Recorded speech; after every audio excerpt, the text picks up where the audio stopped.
Greetings, fellow readers and story lovers, and welcome back to my channel. It is time for the third Sapphic book review of the month, and the book in question this time is One Last Stop by Casey McQuiston, who is the author of Red, White, and Royal Blue, and I really enjoyed that book, so I kind of thought I would give her Sapphic romance a go too. It is the only book in this Sapphic book review month lineup that isn't a recent read. I read the book over a year ago, probably close to like a year and a half ago. But I still kind of want to talk about it because this is very much a book that has an interesting premise and had a good reading experience. But the more I thought about it, the more issues started cropping up for me. And I will go into more detail about that in the review. So let's dive on in, shall we? So, as always, I'm going to start with a general premise, which is a no spoiler section. I will put in some spoiler warnings in between, although historically I have not been very good at that. So, bear in mind that I will go into very heavy spoilers. So, if you haven't read the book, it's probably safe to say that you will be spoiled by this review.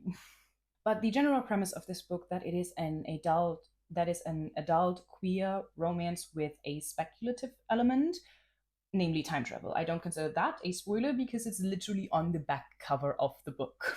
So, right from the start, this is a very intriguing premise. I like a good time travel story. If you've been following this channel, you might know that I am a massive Doctor Who fan. I've mentioned it in my very early Shakespeare videos and also in my review of The Light Fantastic. So, yeah, I like a good time travel story. I thought this could be very interesting. The main character is August, a 23-year-old college student in her final year of university. And sort of it follows her story. She's recently moved to New York City and makes the acquaintance of Jane, a stranger on the Q train in Brooklyn, New York. And it kind of includes mystery elements too. The most concise way I can summarize this book it's a story about a girl who falls in love with someone who is literally stuck in time and then has to figure out if love is enough to fix that. It has a modern American setting with 70s elements throughout.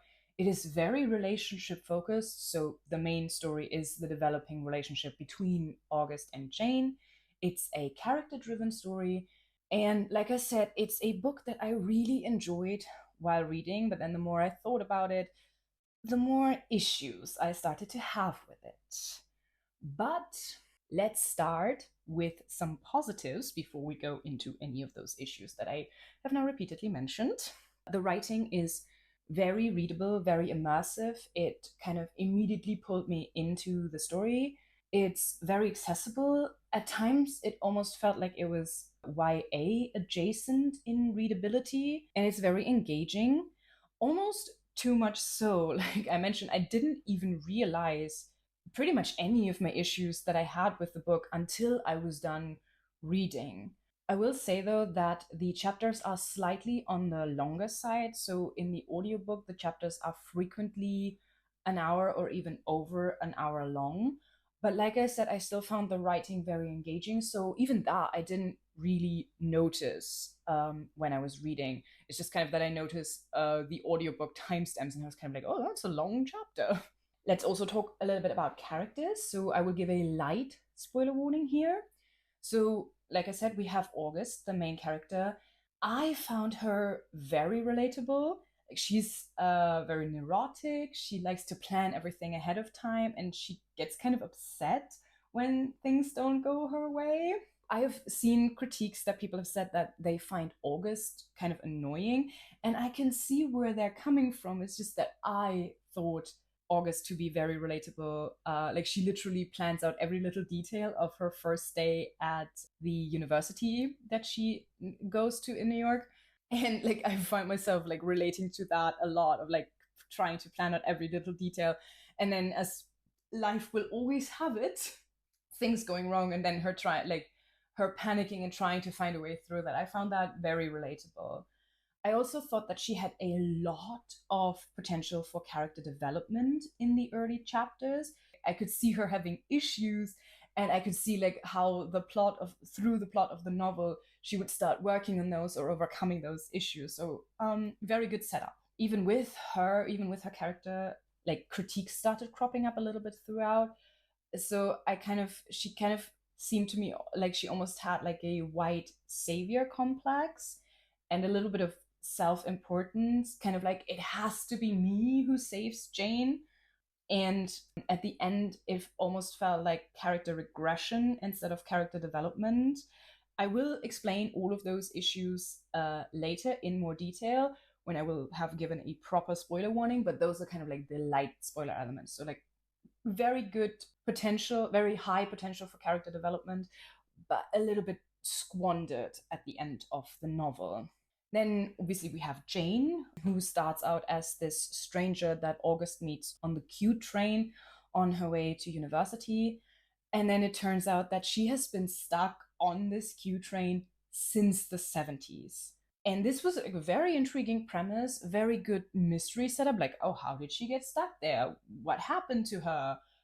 Is she aware? Is she not aware of it? Like, what's happening? What's happening? What's her connection with August? I found her very interesting and layered as a character. So we get to know more of her backstory as she and August talk about it. So, like, basically, as August learns about her past, the reader learns about her past. That was kind of like, I mean, it's a very standard setup. You kind of like learn about the main character's love interest as the main character learns about her. But I still thought that her, the way this was presented, the way she talks, the way she and August talk, and how we get to know, her backstory, I found that very interesting, very layered, kind of had me interested throughout. She is a Chinese American lesbian who grew up in the 60s, 70s.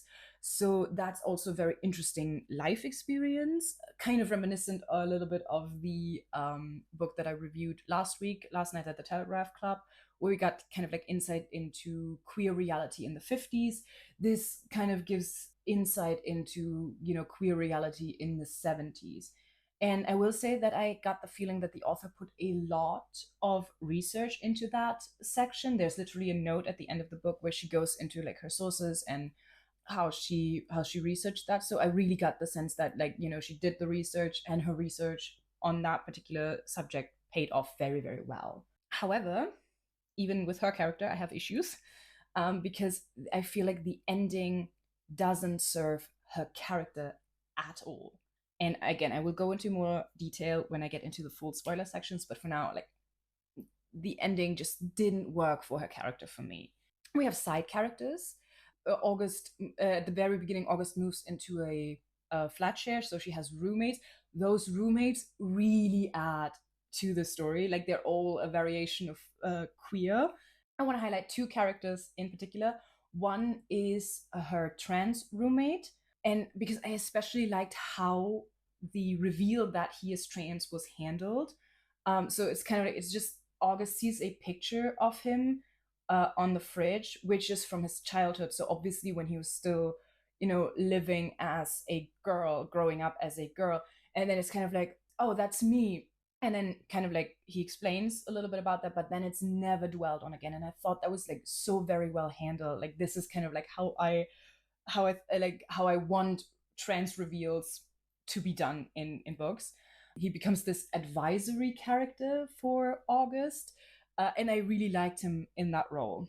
And the second character of the supporting cast I want to highlight, they have a drag queen neighbor, and he's just a very fun character. And he takes August and her roommates to a drag show, which then later actually becomes plot relevant, but it's also just a very fun sort of side quest. I really enjoyed reading about that.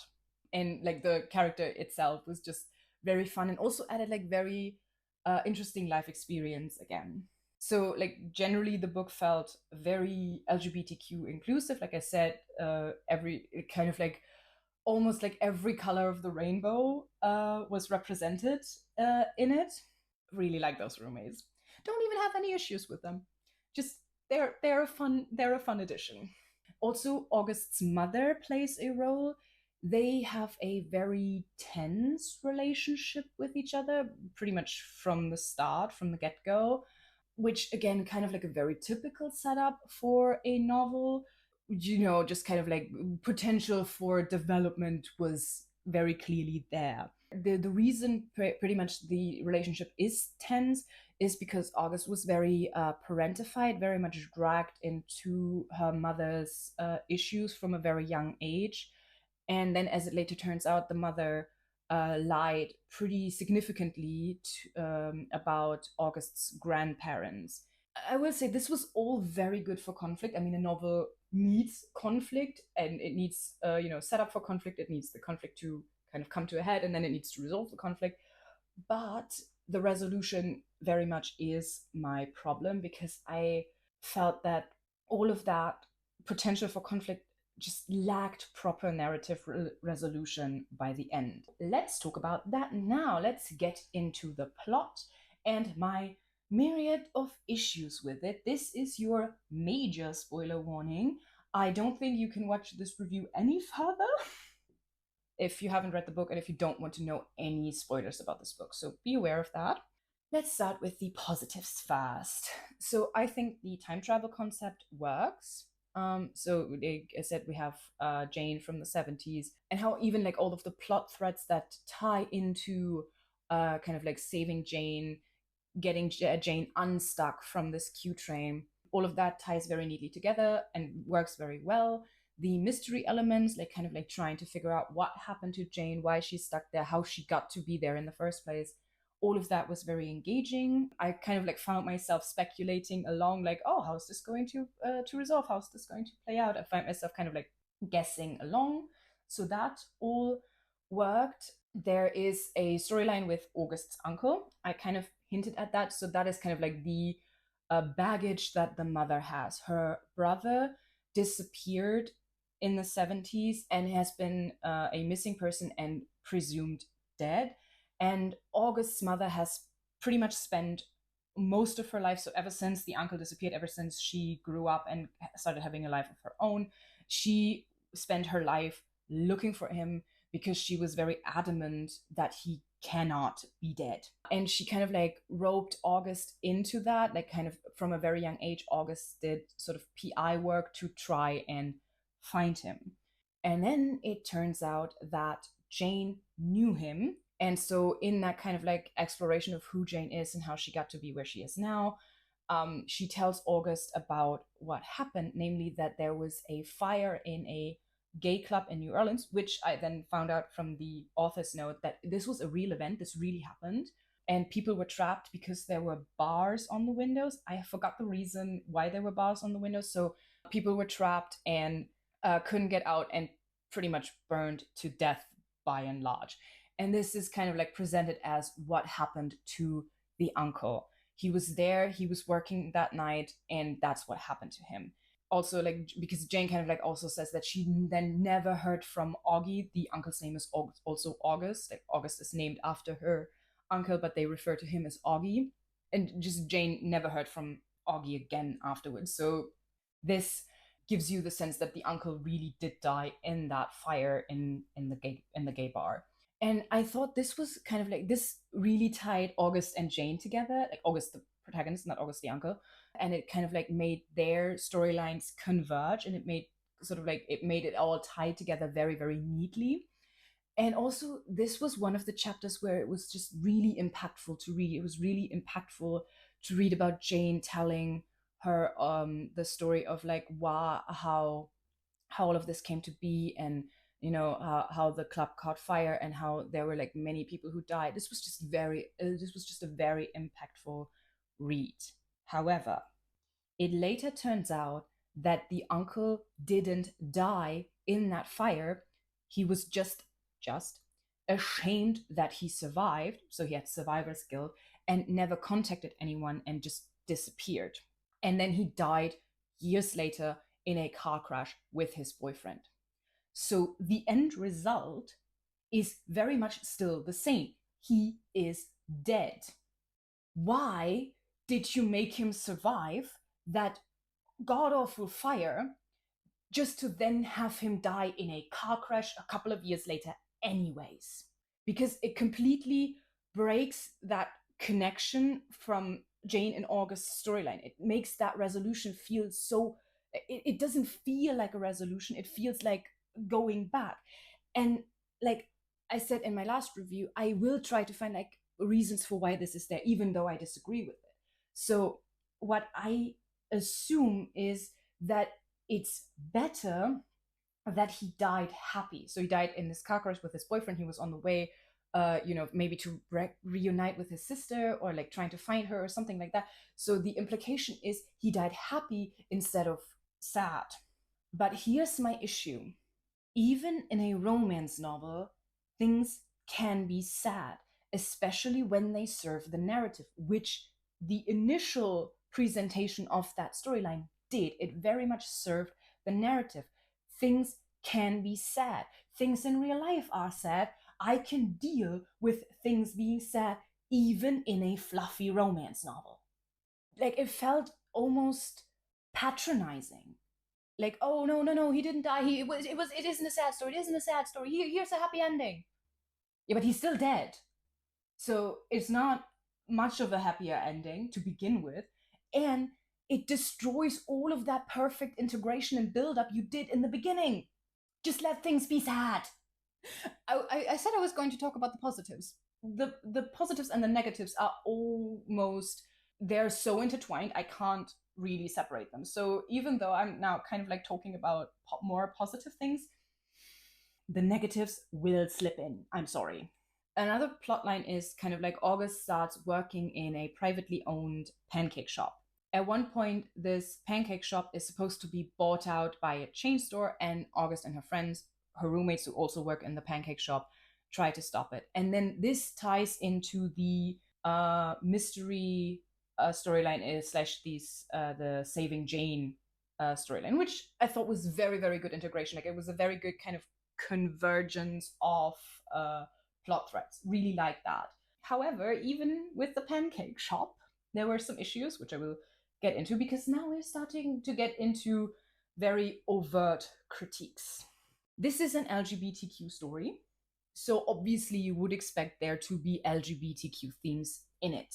However, I don't think they were handled very well. There's this kind of like constant comparison to how things were in the 70s and how things are now. And it's a very oversimplified, things are better now through line. Like that is kind of like the implication you get throughout. And it very much ignores ongoing issues. Like I'm not saying we don't have it better these days. Like I don't think things are as bad as they are or as they were in the 70s, but not every issue has been resolved. There are still issues that the queer community faces these days. And that's just kind of like brushed under the rug. Literally, Jane suffers a hate crime on the Q train, so in present day. And then August comes onto the Q train, finds Jane, I think, with a cut lip, like asks her what happened, and she tells her that she got attacked by a homophobe on this Q train, so in present day. And August's response is literally like, things aren't like that anymore. She got attacked in present day. Hate crimes still literally still happen. It happened to her now, like 5 minutes ago. It didn't happen to her in the it also happened to her in the 70s, but it didn't happen to her, like this specific incident didn't happen to her in the 70s. It happened to her 5 fucking minutes ago. And your response is just to say, but things are better now. God, that made me mad. Like that even made me mad in while reading. Like I said, most of the issues only occurred to me after I finished reading the book. That one was one I was literally like, what's going on? What are you talking about? What are you talking about? It literally happened to her just now. Another critique I have, the racial dynamics. So August is white, Jane is Chinese American. Because August has this mindset of it has to be me, I'm the only one who saves her. And this is somewhat supported by the narrative. Like I said, like their stories are connected mainly through the uncle. So there's this sense that August and Jane are kind of tied to each other. That's where this, oh, it has to be me, I'm the only one who can save her, where this comes from. But because of the racial dynamic, because August is white and Jane is a Chinese American, it makes it sound like August has this white savior complex. And this read very much as unintentional on the author's part. So, like, oh, she wanted to give a little bit of representation. And it does make sense that Jane is Chinese American, like, is integrated into her backstory pretty well. But that just kind of felt like, I don't think you thought this one through to the end. Also, there are some setting issues. The story is set in Flatbush. So the present day story where August lives with her roommates is set in Flatbush. Flatbush is one of the most distinctive neighborhoods in Brooklyn, New York, but it is never really described. I got the feeling this story could have been set anywhere, really. So why make it Flatbush? I very much got the sense like, oh yeah, New York. I got the feeling that it is set in New York, but I didn't get the feeling that it's set in Brooklyn, much less that it is set in Flatbush. I mentioned that I thought the that it got really obvious, or that it really shone through that the author did a lot of research on queer culture in the 70s. That research did not go into modern day. August taking the Q train literally makes no sense given where the story is set, and like they say where the apartment is, where the university is, where the pancake shop is, and it literally does, when you put those things together, it literally does not make any sense that August continuously goes on the Q train. Like those stops, especially the pancake shop, is just like one stop. She could literally walk. It doesn't make sense that she pays her hard-earned money, which she also and she also is like in a mountain of student debts. It does not make sense that she spends like $2.70 on a subway ride that literally just takes her one stop. It does not make any sense. And I wouldn't mention this because this is something I found out later when I did research on the neighborhood and on the Q train and stuff. So I wouldn't mention it because, suspension of disbelief, it's not that hard to overlook. But the Q train is literally one of the most central places the story takes place. It's made a very big point that it is the Q train and that Jane is stuck there. So it's a very, very big, important point of the story. And if it's such a big and important point in the story, I would expect an author to do a little research into it and maybe not have it make literally no sense once the reader starts to check up on it. And then I also mentioned I had some issues with the gentrification plot of the pancake shop. Like I said, I thought it was a very interesting idea, very modern idea, very, like, felt very appropriate. But it's once again undermined by a clueless comment from August. So at one point in the narrative, she remarks that she wants a brownstone in the East Village and that she wants to share it with Jane, kind of meant as a cutesy romantic moment. But East Village is one of the most gentrified places in New York City, which kind of like really sharply contrasts with that whole like save the pancake shop from being gentrified. And that just makes August sound like a very clueless white girl. And by extension, it makes me think that the author did not put enough research into it in order to bring this, because otherwise she probably wouldn't have brought it up. And then we need to talk about August and her mother, because there is a lot of unresolved conflict, and the whole resolution and forgiveness arc that happens at the end feels entirely unearned. So, in the latter half of the novel, August finds out that her mother has been lying to her about her grandparents. Her mother told her that the grandparents wanted nothing to do with her because she's an IVF baby. Just a quick side note, I actually thought that was a very interesting origin story for August. We don't get that many, IVF baby protagonists. I can't think of another book where that is literally the case. Maybe some donor babies. I read a story with where the central conflict was that the main protagonist didn't know that she was a donor baby. But just, kind of thought that was an interesting backstory to her. I kind of wish it would have been explored more. But back to August and her mother, and she told her grandparents they didn't want anything to do with her. because she was an IVF baby, because it later turns out that's not true. The grandparents very much wanted something to do with her. In fact, they paid for her private high school education, and the mother just never allowed August and the grandparents to have any contact because the grandparents are homophobic and kind of kicked the uncle out. And that was kind of like the reason why the uncle was in that gay bar in New Orleans in the first place, because he had to make a living for himself. And that's just never properly reckoned with. Like, I can understand where the mother is coming from, definitely, but she took away August's choice in the matter.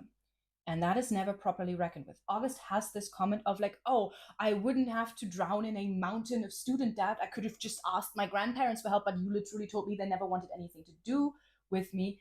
But then she just has a conversation with one of her roommates and the issue is resolved. And once again, I'm like, where is the narrative resolution? Is that really just it? Like, she's just found out her mother has lied to her about a very big part in her life. And it's just like, oh, I guess it's okay. I don't even remember the conversation with the roommate in its entirety or even what exactly was said. I just remember that she has this conversation with her roommate and then she suddenly understands her mother. And I'm like, that feels rushed and quick and not properly thought out and not properly resolved. And that just felt very unsatisfying. And, lying and parentification and roping her daughter into her own private investigation into the uncle, to the point where August spent like nights researching what could have happened to her uncle instead of studying for exams. Those are very serious and big issues that don't just get resolved because you have a conversation with your roommate and then decide, well, it's all fine. Don't put this in your novel if you aren't going to properly resolve this. Like, I understand that these are very serious issues, so they probably would have taken a lot of space away from the actual focus of the story. Like I said, the story mainly focuses on this developing relationship between August and Jane. So I understand that you may not have the narrative space in order to explore that properly. But here's the thing. Don't put it in your novel if you can't properly resolve it. And now we come to my biggest issues. I know this sounds kind of hyperbolic because I've already lost my freaking mind about all of the other issues I have. But here's my biggest issue. In the end, again, major spoiler warning. I already gave a major spoiler warning for this entire section, but now I'm talking about the very, very end, like last chapter, maybe last 2 or 3 chapters. Let's start with August, because I have problems with August's resolution and with Jane's resolution, but let's start with August. August, at the end, becomes what she initially has rejected.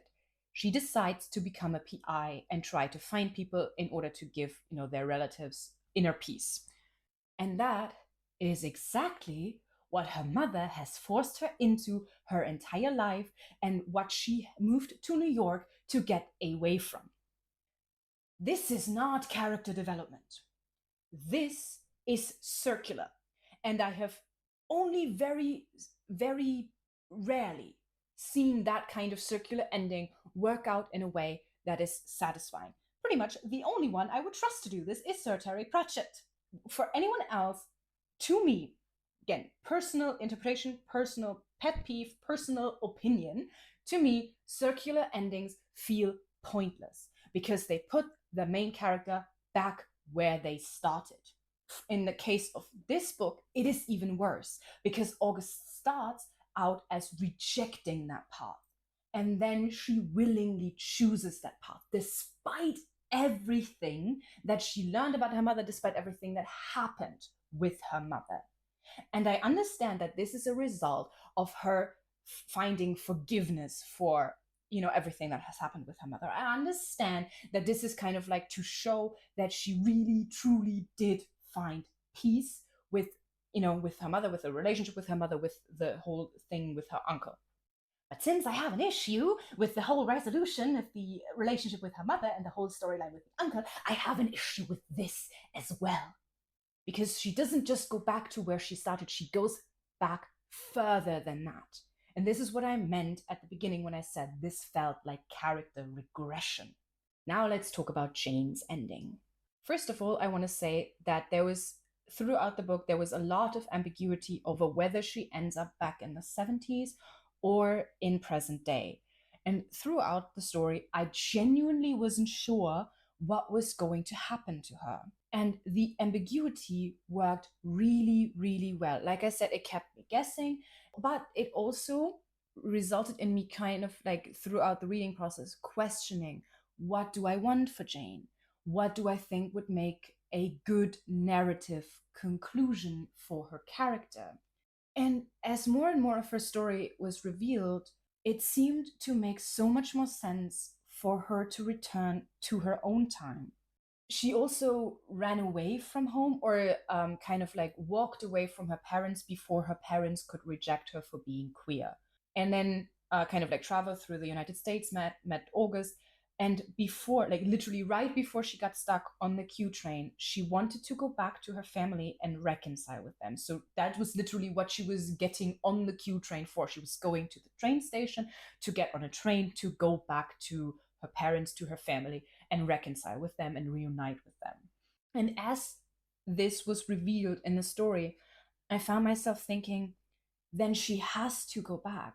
Like the only way I can see this story resolving properly in a satisfying way is if Jane gets to go back to her parents, to where she came from, and reconcile with them. And then what actually happened, again, major spoiler warnings, but what actually happens is she gets to August's time. Not immediately, like there is like a span of time, I want to say like maybe a few weeks, where August thinks she got zapped back to the 70s because she doesn't turn up in the present day, but then she literally just stumbles into the pancake shop at one point. And it's like, I don't know, maybe 3 weeks or 3 months or something like that later. And that resolution just completely undermines everything that was built up before. Why put in that bit where she wanted to return to her family before she got stuck on the Q train? Why include that if she then doesn't get to do that? Because now she literally never gets to do that. She literally went from being in the 70s one day to coming back in I think the book is from the late 2010s. Also, and this is very minor compared to my big complaint that I've been ranting about this entire time now, I got the feeling that she just would not do well in present day. We have a cost of living crisis. There aren't many job opportunities for unqualified workers. Like it's very much, we very, very much get the sense that she is untrained. She worked as a bartender, as a waitress. And from what I understand, it is very, very, very hard to make a living as an untrained server. Like it pays very little. And it's even worse now than it was in the 70s. So maybe she could have made I don't know enough of the situation in the 70s to decide whether or not that would have been enough to make a living in the 70s. But I do know that it's not enough to make a living in present day. And it's only getting worse. So yeah, I'm also kind of like left thinking. And then again, we have the whole issue of like August has continuously presented being queer to us like it's better these days, it's better now, we don't have so many issues. And then you look around and you think, we literally do, we still have issues. Like again, I'm not saying that our issues are worse than they were in the 70s, but we still have issues. And again, I understand why the ending is there. I understand why the ending is the way the ending is, because this is a romance novel. Romance novels have to have a happy ending, and the happy ending includes the main characters getting together. I understand that. But then write the character arcs in a way that makes the ending make sense. Don't have the ending undermine all of the character development the characters have gone through, that we have witnessed the characters go through the narration. I understand romance novels need to end with the characters getting together, but then make it so that it makes sense that the characters end up together. Make it so that it makes me happy for these characters. Also, one minor side addition on the I think, last page or second to last page, Jane reveals to August that she would like to go by her Chinese name again. So throughout the novel, she calls herself Jane, she identifies as Jane. It's mentioned that her given name is Biyu. I'm hoping I'm pronouncing that correct. It's spelled Biyou, I think. But throughout, she still continues to refer to herself as Jane. So that's why I've been referring to her as Jane throughout this review. On the, like I said, last or second to last page, she says to August, hey, I actually think I want to go back to my Chinese name and I want to be called Biyu again. And August outwardly says, okay, that's no problem. But then the narration, which is written from August's point of view, keeps referring to her as Jane. And again, I'm left thinking, did the author think we would get confused? That she is now referred to as Biyu instead of Jane? Because again, I would feel very patronized if that is the case. Like, I can't say for sure if that is the case, but if the character says she wants to be referred to as Biyu, then let the narration refer to her as Biyu, for fuck's sake. All right. I have gotten pretty worked up throughout this entire review. So now let's come to the conclusion. I think this is where my viewers who've skipped the whole spoiler section will jump back in. So welcome back. Like I said in the beginning, it was a very enjoyable reading experience. Like I said, the writing was very engaging, very immersive. I really liked the writing style. I thought this was a very interesting premise. Like I said, I really liked the time travel element. I really liked the mystery elements throughout. But it's just a really flawed execution for me. There are a ton of issues. Like, for those who haven't skipped the major spoiler sections, you know that I have a ton of issues with this novel. For just, highlights for me were the thematic handling of LGBTQ issues, gentrification, and family relationships is just very flawed and doesn't properly resolve narratively. And the ending just weakens the overall impact. Personally, I strongly disagree with the choice to prioritize the romance over the individual character arcs. Like I said, I can't understand why the choice was made. It's just kind of genre expectations. But if you want to bend to genre expectations, or if you want to market this as a romance novel, which I also do understand from a publishing perspective, then write the character arcs in a way that will make the ending feel earned and like a proper resolution. Originally, on Goodreads, I gave it 3 stars. That is still the rating the book has on my Goodreads.